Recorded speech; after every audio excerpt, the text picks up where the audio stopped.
For seconded by Hinkle, all in favor? That is everybody. And our minutes approval, be it resolved, the board approves the minutes from January 20th special meeting, moved by Mohammed, seconded by Charlie. All in favor? That is everybody.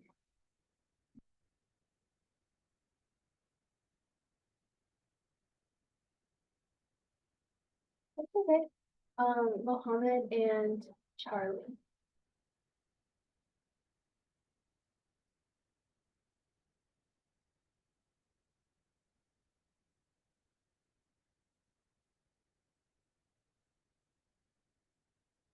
Okay. So let's have another mover to go in camera. And then seconded by Hinkle, seconded by Ian, all in favor. That would be everybody.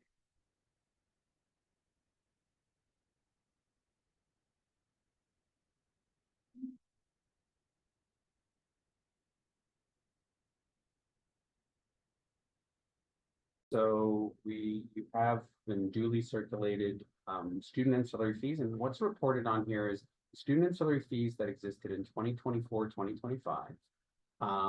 Then the range that it can go up based on the MOUs that exist, anywhere from 0%, because some of them don't have an escalator, all the way up to 5%. Okay, so that's your range. There's a proposed increase, and I'll speak about that very quickly in a moment. And then essentially what is the proposed student ancillary fee for 2025, 2026. It's proposed. And so how does proposed increase come about? Proposed increase comes about is because what I do is I look at all the different units. So let's say it's the Brock Press. I reach out to the Brock Press. I say, listen, this is what I'm asking you. And then they provide me what their proposed increase is. So I did that with the BBA. I did that with the Brock Press. I did that with Kaylee on advocacy. I talked to the folks that run the WISC program, which is primarily Kaylee and Chloe. I reach out to Brock TV. And what I do is I get basically some feedback on what each one of them is proposing. I then summarize it for the board and give it to you. And that is what's before you right now. So I'm happy to take any questions on any or all of the proposed fees. Thank you. Any questions? Yes. I just wanted to know what number 6 is the student sponsorship. I personally just don't know. Okay, so it's the World University. So it's our refugee students that come over. Each year we accept one refugee student from a refugee camp. And it's a world organization that actually works with refugee camps across the entire world. And what we do is we will have about 4 in our roster. Brock University provides a tuition waiver for the students. Brock University also provides 50-50 with BUSU on food.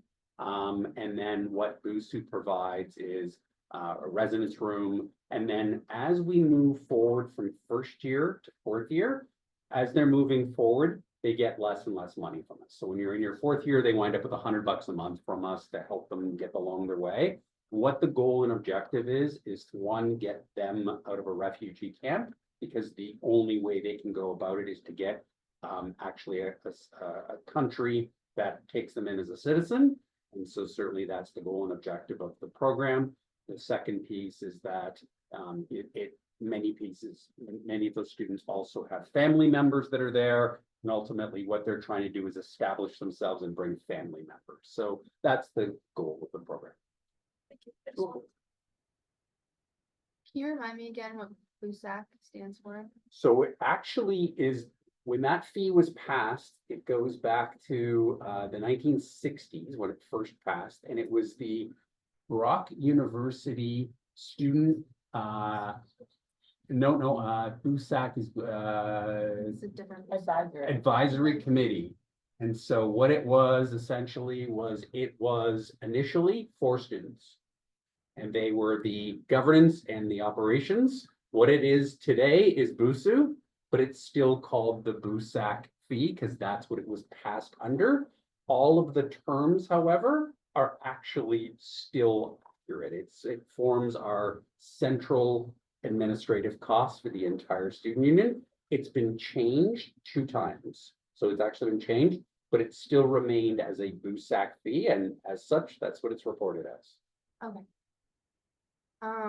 And this is one-time fee, not per credit, all of these, correct? So it's actually, so in, if you look at per credit fees, they're the top, and then there's a demarcation Oh, point in I between. see, sorry. And then there are sessional fees, and essentially a sessional fee is based on an 8-month engagement. So it's based on if you're going to school in the fall and winter.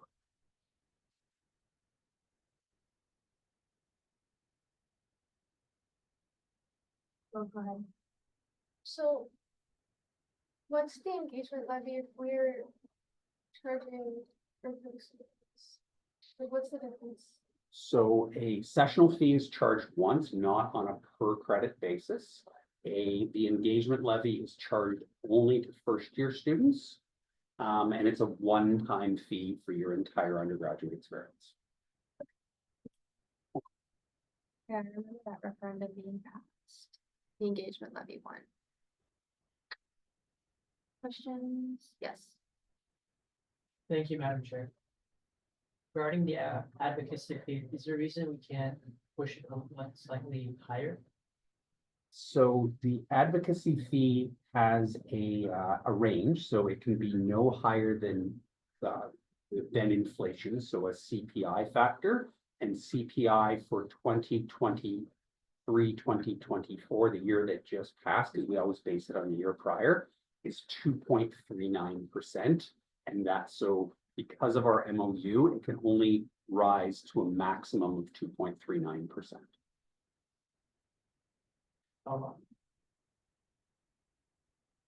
May you speak better form of this? The MOU is with whom? So the MOU goes to the students. So essentially the board says, I want to move forward. Any fee that we have, any fee that we charge a student goes to referendum for vote on by all students. Any other questions regarding ancillary fees, Thomas?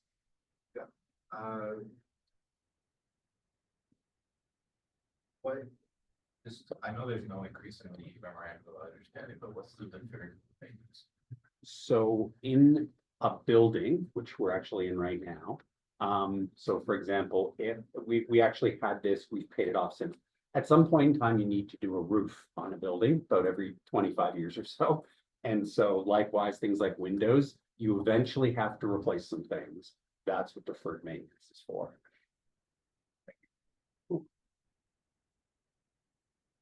Any other questions? Yeah. Thank you, Madam Chair. Is it possible to explore in the future if we could, in a referendum, maybe increase that variance, or is that also set? So no, so any of these fees can be added, subtracted, or modified at any point in time. There's 2 pathways. One is through petition through students. The other one is through the board. And if the board said, hey, listen, you mentioned advocacy before, it's like, okay, well, the advocacy fee could rise up to 10% per year. It requires a motion from the board and then a referendum by all students. So all of them are amendable. Yep, follow up. Yeah, sorry, one last question. Is this a new question or follow up? Follow up. Okay. The advocacy fee, what is under its kind of purview or scope? So it covers, so the USA fee, for example, because there's an actual USA fee in there, that goes directly 100% to USA. So literally every single penny collected goes to USA. It's like our membership fee. But for example, if we send people, students, to the USA conference, there's hotel room and there's bus transportation and there's food and things of that nature, that comes out of advocacy fee. Likewise, if we have politicians come here, and we may be doing that around the next election, we'll have them here and we might, for example, do pizza, for example, for students. That comes out of the advocacy fee. So it must be used in the area of university, local, regional, provincial, or federal acts. So it encompasses all of those. Thank you. Welcome. Yeah, just on the USA levy, are the 9 other institutions that are part of USA paying the same fee, or do we? So somewhat, and why I say somewhat is because it's based on the number of students in an institution. So Western would pay more than we do because there's more students per institution, but we're all paying the same per credit fee.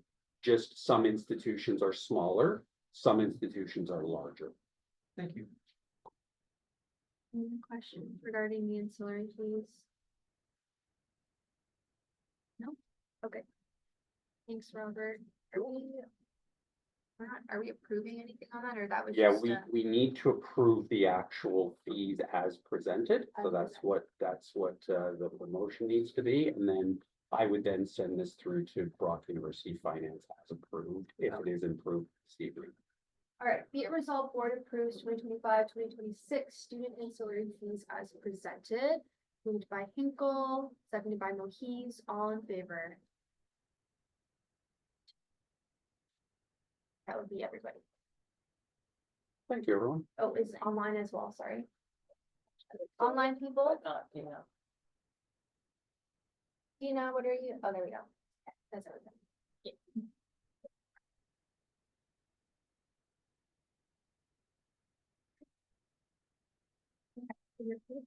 Yes, just seeing at the time, would we like to go through the reports or are we good? Did we read them? Do we have any questions or would we like to hear the reports out loud? Yes, There's only Shania's report on the portal. I have a verbal report to give from Mark's side and Harvey's side. And I personally don't have a report. but you have verbal reports for all execs.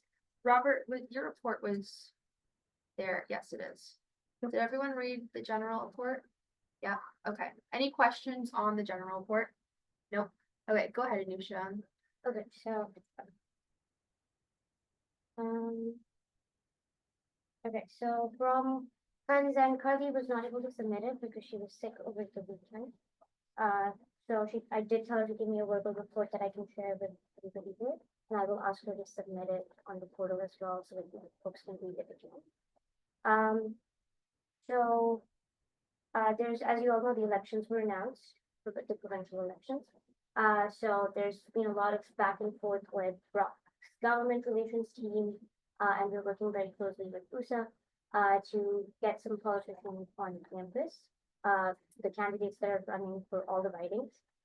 So we have been planning for that event. We plan to get them tabled, they're tabling at Union Station, hopefully. And that event is set to happen on the 24th of February. So that's going to be both Carly and Mark are very closely working on that.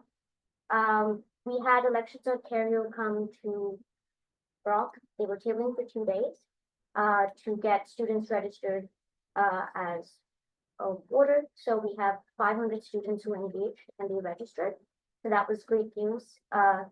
They were trying to get about 300 students over the 2 days over all universities, but they got 500 at Brock, so which was very good to see. We've also been working to set up the spring and summer transit service rates. So that's something that Pearlie has been working with the Niagara Transit Commission. There has been an increase in the spring and summer courses. So there might be an increase in cost with the spring and summer bus passes, but that's something that we're still trying to figure out. As you all know, we did have the building open house. We had 2 of them in the month of January. So on 23rd of Jan as well as 28th of Jan. We did have a lot of students come out, but we did get some positive feedback.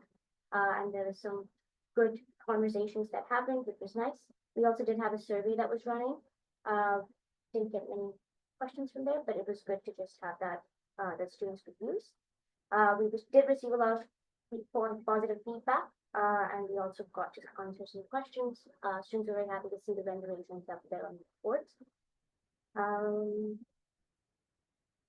And